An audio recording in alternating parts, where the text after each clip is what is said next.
Today, we will be reacting to Giambattista Valli's Haute Couture show. According to the Haute Couture Association, it's a very elite association, and Giambattista Valli is one of the only few that does Haute Couture, and in order to be a Haute Couture organization, you have to come out with 2 Haute Couture shows annually.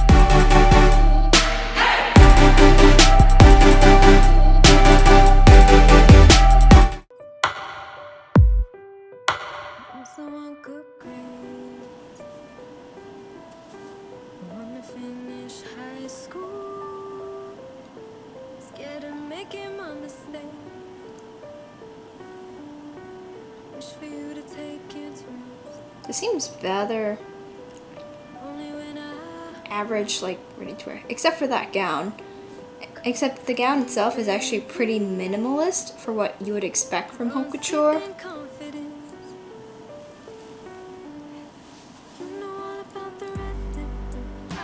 The bows in her hair, though, those are a little wild. I do love the pairing of the slim top set with those bigger, more patent boots. Now that dress is a little bit more of what I would expect from Haute Couture, except even the skirt itself is still rather minimal. This is like very like pedestrian Haute Couture, if I do say so myself. Her hair reminds me of 60s, that blonde lady.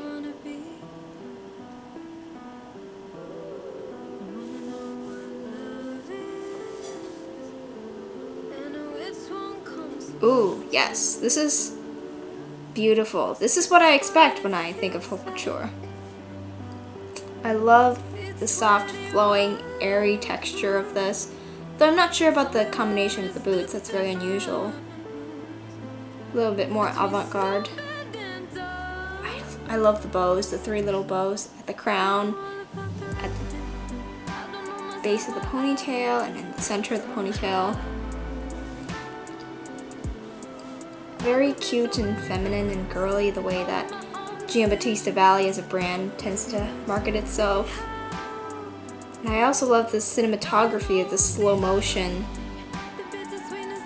I'm not a fan of the more normal clothing because it doesn't seem avant-garde or high fashion to me.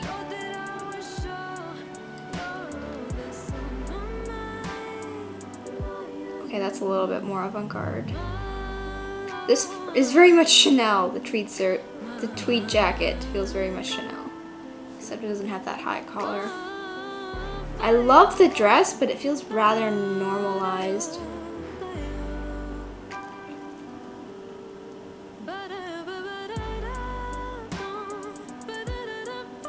Haute Couture is becoming a lot less of an entertainment factor in this show. Also mixed feelings on the pairing of that pink dress with those boots.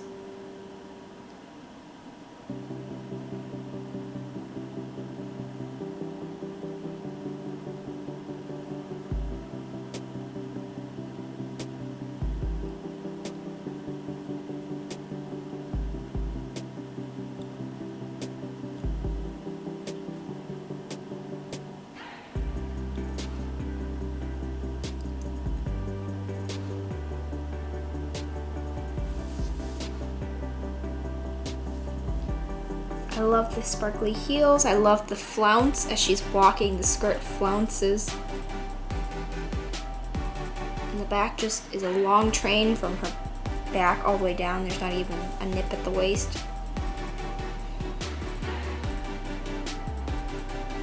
Wow, the feathers. This dress with the flopping feathers reminds me of another dress that Giambattista Valli did not too long ago in 2018. Insert a picture here, and then you see why I say that.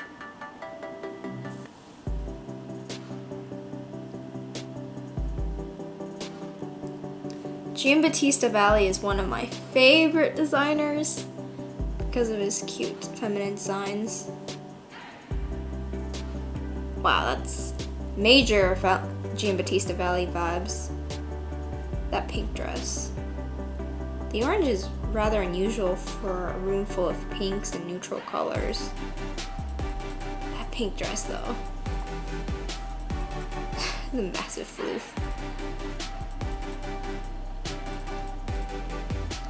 I love how they're like at normal speeds, but then they slow down specifically at certain moments to give you a better look at things. Because the models really just walk so fast. Orange again. Dang, he's really digging orange.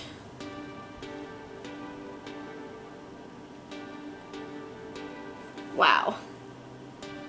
That gives me like, this is what I mean by haute couture. Like, this is very avant-garde and unusual. It reminds me of like a puffer fish. Or you know those puffer jackets. You wear a puffer jacket, this is what it looks like. Except she's a giant black marshmallow because there's just too much super puff around her. I love the exposed layers of tulle in the back of the skirt as well.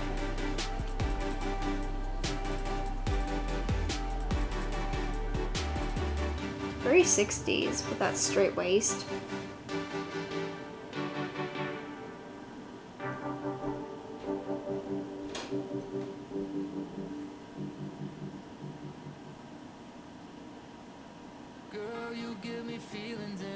Noticing orange again, but with gold.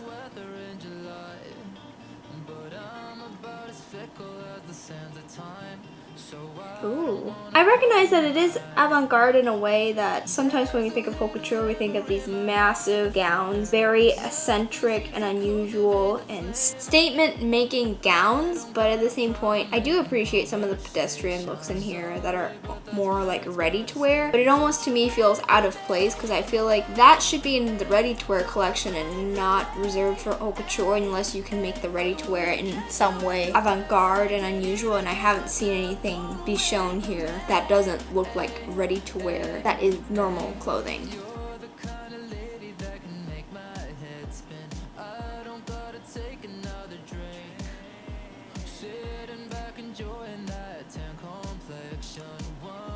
Like if you're gonna put normal clothing pieces into a haute couture show, I feel like you should innovate it.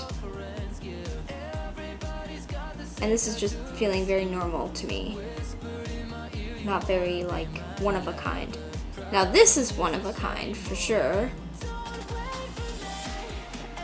but it still feels rather minimal. It's very basic.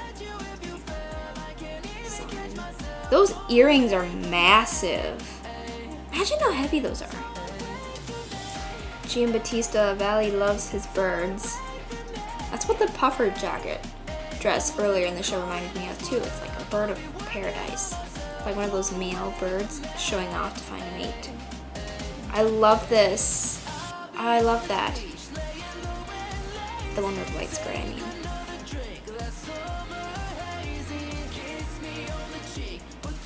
What is it with Giambattista Valli and bird feathers? He has got a thing for feathers. He must really love soft, floofy things because I'm seeing a theme here between the tulle that he normally does all the time and the feathers. And the black and white themes he's got going on here. Back with that skirt. Very Chanel-esque, I would say, for this.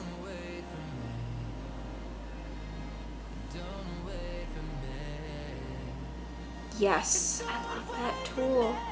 It is sticking out so much horizontally that it's like, what, 30 degrees from being 180 degrees? Which, no, nothing can actually ever be 180 degrees, maybe, unless it has like some kind of support framing system underneath the skirt. But geez, that skirt really flares out. And this is what I mean, if you're gonna introduce like something that's not like a big puffy ball gown, something rather shorter or more mainstream of a design, at least innovate it, kind of like this. But even for this, I feel like I usually expect even more craziness.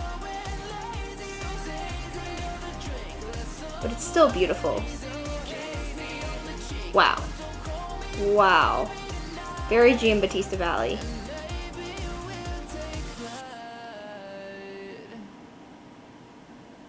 My gosh. You can barely tell in that red dress where the sleeves end and the body starts. But in the back you kind of saw the sleeves separated from the torso there.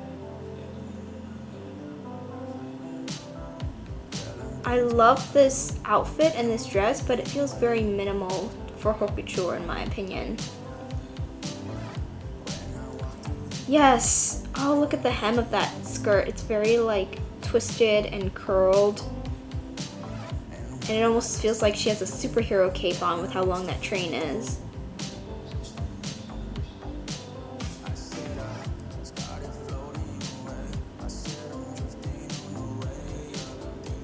This feels very Blair Waldorf. At least the top part does, and then the bottom feels very boho chic. Yeah, this is haute couture for sure.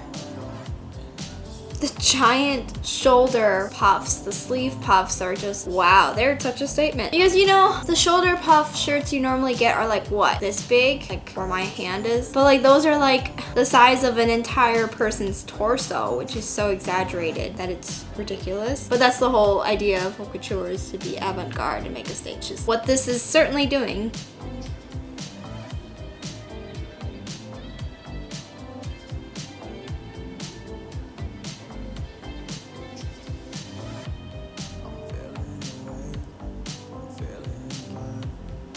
I love the draping on that. The fabric draping to create these like two little bows that are sticking out.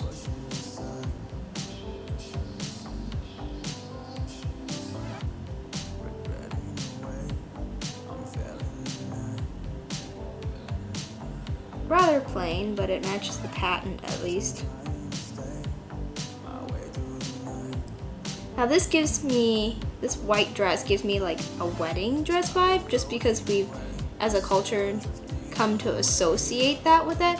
But it also gives me like this sort of ethereal vibe of a lady back in the old times in a cloak, a white cloak. The thing hanging from her head, you could argue is a veil, but to me it almost looks like a kind of cloak, and the train trailing on behind her and on her shoulders feels like the bottom of the cloak, and the hood is the thing that's actually attached to her head. And that's how it feels like to me. It's like Fair Lady of the West, My Good Witch or something.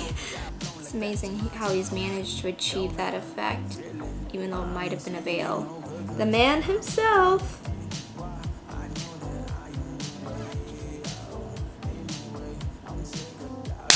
And that was, y'all, Giambattista Valli's haute couture show for 2022. Overall, from seeing the ready-to-wear collection that he came out with a few months ago, which I also did a reaction video on, link in the description. Please check it out after this video, but don't click off just yet. I definitely liked the spring florals and the other designs he came out with in the ready-to-wear collection more, which were definitely more mainstream and meant for normal people to buy. But there's a certain level of artisanship associated with the arts, the high arts, especially haute couture, which is supposed to be a high art form of fashion, which is not meant to be worn on a daily basis, not meant to be mainstream, and maybe you're not even meant to supposed to like how it looks. You might just like the ideas behind it and the concepts and stuff behind the designs more than you do the look of it. And I think that's kind of an art form in itself, where you don't necessarily have to be confined to liking art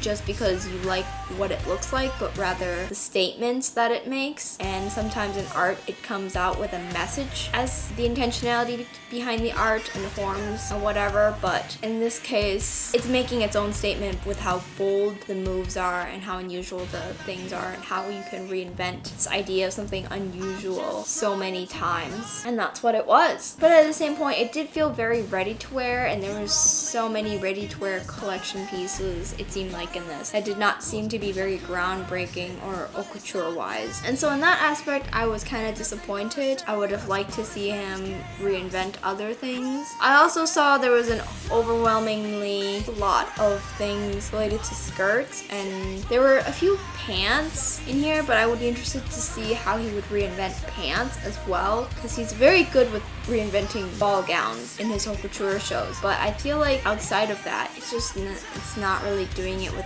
the more short skirts design and the more normal fashion that was being displayed. It didn't feel like it belonged there. It didn't feel high fashion. What did you think? Did you like the haute couture show? And if you love couture as much as we do here, smash that like button, please. If you love couture, then here on my channel, we do couture style and analysis. If you love that, go down and like and subscribe and turn on the bell to get your weekly notifications of a weekly CSA PSA. I'm Mimi, I'm your host. Please follow me on my Instagram down below, as well as if you'd like to support me, buy me a monthly coffee on Patreon by becoming a patron, because I would love to make this a full-time endeavor, and anything that you would do to support that would be greatly appreciated. I have my closet links below on Poshmark, Depop, and Mercari. And until our next one, bye!